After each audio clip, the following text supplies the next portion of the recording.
Good evening. ഞാൻ ഇന്ന് പറയുന്നത് പാട്രിയോട്ടിൻ്റെ റിവ്യൂ ആണ്. പാട്രിയോട്ട് ഞാൻ ഫസ്റ്റ് ഡേ കണ്ട പടമാണ്.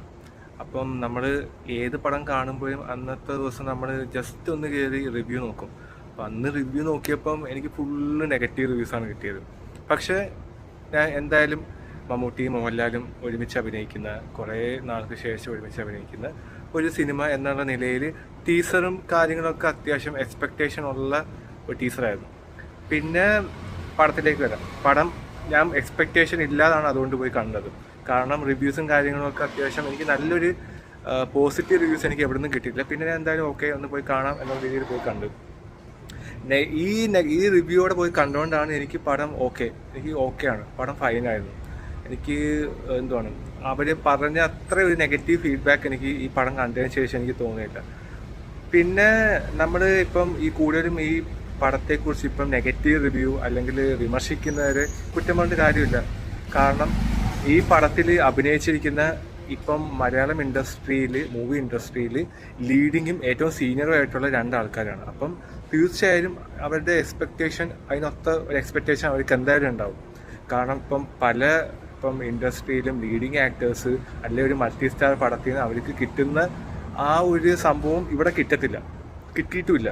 ഇപ്പം നമ്മളൊരു മാസ് എൻ്റർടൈനർ ആയിട്ടാണ് അല്ലെങ്കിൽ ഒരു മാസ് മസാല പടമാണെന്ന് വെച്ചാൽ, തിയേറ്ററിൽ ഒരു ടോപ്പ് നോച്ച് എക്സ്പീരിയൻസ് കിട്ടുന്ന പടമാണെന്ന് വെച്ചാൽ ഇത് അങ്ങനത്തെ ഒരു പടമല്ല. ഇതൊരു പക്ക മഹേഷ് നാരായണൻ പടമാണ്. മഹേഷ് നാരായണൻ്റെ ഇതിന് മുമ്പത്തുള്ള പടം അല്ലെങ്കിൽ സിനിമാറ്റോഗ്രാഫി നമ്മൾ എടുത്തു നോക്കി അറിയാൻ പറ്റും, പുള്ളിയുടെ കൂടുതലും റിയലിസ്റ്റിക് ആയിട്ടുള്ള പടങ്ങളാണ്. അപ്പോൾ ഇതും ഒരു റിയലിസ്റ്റിക് ഡ്രാമയാണ്, ഒരു സിമ്പിൾ റിയലിസ്റ്റിക് ഡ്രാമ. അതിൽ ഒരു നല്ലൊരു സ്റ്റാർ കാസ്റ്റും അതുപോലെ ബഡ്ജറ്റും കാര്യങ്ങളൊക്കെ വരുന്നുണ്ടെന്ന് മാത്രമുള്ളൊരു ഡിഫറൻസേ ഉള്ളൂ. പക്ഷേ പുള്ളിയുടെ ഏറ്റവും എനിക്ക് ഈ പുള്ളിയുടെ പടത്തിൽ ഏറ്റവും എനിക്ക് ബെസ്റ്റ് ആയിട്ട് തോന്നുന്നത് മാലിക്കാണ്. അതിന് ശേഷം ആയിരിക്കും ഈ ബാക്കിയുള്ള പടങ്ങളും ഇതുമൊക്കെ വരുത്തുള്ളൂ.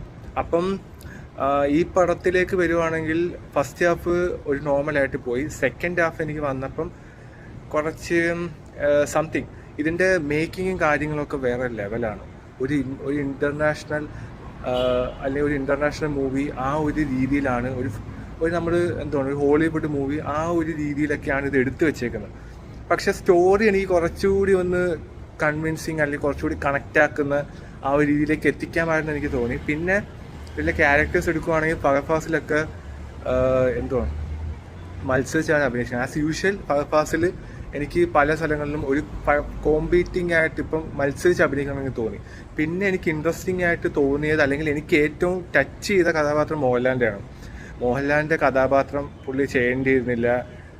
ഇങ്ങനെ കുറേ റിവ്യൂസും കാര്യങ്ങളൊക്കെ ഞാൻ കണ്ടു. പക്ഷേ മോഹൻലാലിന് ഇപ്പം ഈ റീസണിലൊന്നും ഇത്രയ്ക്ക് പവർഫുള്ളും സ്ട്രോങ് ആയിട്ടുള്ള ഒരു ക്യാരക്ടർ കിട്ടിയിട്ടില്ല. പക്ഷേ മോഹൻലാലിൻ്റെ സീൻസ് തന്നെയാണ് എനിക്ക് കുറച്ച് നൊമ്പരം അല്ലെങ്കിൽ കുറച്ച് വിഷമം അങ്ങനെയൊക്കെ ഉണ്ടാക്കിയ സീൻസും. പുള്ളി ഈ ക്യാരക്ടർ എനിക്ക് ഏറ്റവും ബെസ്റ്റായിട്ട് നല്ല രീതിയിൽ അഭിനയിക്കല്ല, പുള്ളി ജീവിക്കുകയാണ്. പുള്ളിയുടെ ഇപ്പം യൂഷ്വലി പുള്ളി ചെയ്യുന്ന പടങ്ങളിൽ പുള്ളിയുടെ മാനറിസംസും കാര്യങ്ങളും എല്ലാം ഉണ്ടല്ലോ, അതൊക്കെ ഈ പടത്തിൽ നല്ല രീതിയിൽ പുള്ളി ചെയ്തിട്ടുണ്ട്. പുള്ളിയുടെ ഒരു സിംപ്ലിസിറ്റിയിൽ ഈ പടം പുള്ളി ചെയ്തിട്ടുണ്ട്. പിന്നെ എനിക്ക് ഇതിൻ്റെ ഒരു പ്ലോട്ട് പറയുകയാണെങ്കിൽ, നമ്മുടെ രാജ്യം അല്ലെങ്കിൽ ഒരു ഡെമോക്രാറ്റിക് രാജ്യത്തിൽ അവിടുത്തെ ജനങ്ങളുടെ സുരക്ഷ ഉറപ്പുവരുത്തേണ്ടത് അവിടുത്തെ ഗവൺമെൻറ്റാണ്. പക്ഷേ അവിടുത്തെ ഗവൺമെൻറ്റിലുള്ള അധികൃതർ അത് ജനങ്ങളെ ചൂഷണം ചെയ്യാനായിട്ട് ഉപയോഗിക്കുന്നത്. അപ്പം ഇത് കൺട്രോൾ ചെയ്യാൻ പറ്റുമോ എന്നുള്ളതൊക്കെയാണ് ഈ പടം പറയുന്നത്. പിന്നെ ഈ പടത്തിൽ 4 സെൻട്രൽ ക്യാരക്ടേഴ്സാണ് ഉള്ളത്. അവർ ഈ 4 പേരും കണക്റ്റഡാണ് ഈ മൂവിയിൽ. അവർക്ക് 4 പേർക്ക് അങ്ങോട്ടും ഇങ്ങോട്ടും അറിയാം, അവർ തമ്മിലൊരു റിലേഷൻഷിപ്പും ഉണ്ട്. പക്ഷെ കുറേ നാൾക്ക് ശേഷം ഇവർ എന്തൊക്കെ ഇപ്പം ആർക്കെതിരാവുന്നു, ആരെന്ത് ചെയ്യുന്നു, അവർ 4 പേരെയും ഡിപ്പെൻഡ് ചെയ്താണ് ഈ പടം മുന്നോട്ട് പോകുന്നത്. മൊത്തത്തിൽ നിങ്ങൾക്കിപ്പം മോഹൻലാലിനെയും മമ്മൂട്ടിയെയും ഒരുമിച്ച് കാണണം. ഇനി അവർ ഒരുമിച്ചൊരു പടം വരുമെന്നൊന്നും അറിഞ്ഞുകൂടാ. അപ്പം ഈ പടത്തിൽ ഇപ്പം മമ്മൂട്ടി ഇപ്പം മോഹൻലാലിനെ റെക്കമെൻഡ് ചെയ്തൊക്കെ അതിനൊക്കെ ഒരു റീസൺസ് ഉണ്ട്. ഇപ്പം മോഹൻലാൽ ഇതിനകത്ത് ഹാൻഡിക്യാപ്ഡാണ്. ഇതിനകത്ത് മോഹൻലാലിൻ്റെ ക്യാരക്ടർ ഒരു ആർമിമാനാണ്. അപ്പം ആ ആർമിയിൽ ആ റീസൺ കൊണ്ടായിരിക്കും പുള്ളിക്കാരൻ അപ്പം ഹാൻഡിക്യാപ്ഡ് ആയിരിക്കുന്നത്. അപ്പം അത് കാര്യങ്ങൾ ഇപ്പം ട്രൂ പാട്രിയോട്ട് എങ്ങനെയാണെന്നൊക്കെ നമുക്ക് ഇത് പാട്രിയോട്ടിൻ്റെ കഥയാണ്. ഇതൊരു സ്പൈ ത്രില്ലറല്ല, ഇതൊരു പാട്രിയോട്ടിൻ്റെ കഥയാണ്. ഒരു പാട്രിയോട്ട് അല്ല, കുറച്ച് പാട്രിയോട്സിൻ്റെ കഥയാണ്, രാജ്യസ്നേഹികളുടെ കഥയാണ്. അപ്പം നിങ്ങൾ ഈ പടം ഒരു നല്ല എക്സ്പെക്റ്റേഷനോടെ ഒരു മാസ് പടം എക്സ്പെക്ട് ചെയ്ത് പോയി കഴിഞ്ഞാൽ നിങ്ങൾക്ക് നിരാശയായിരിക്കും.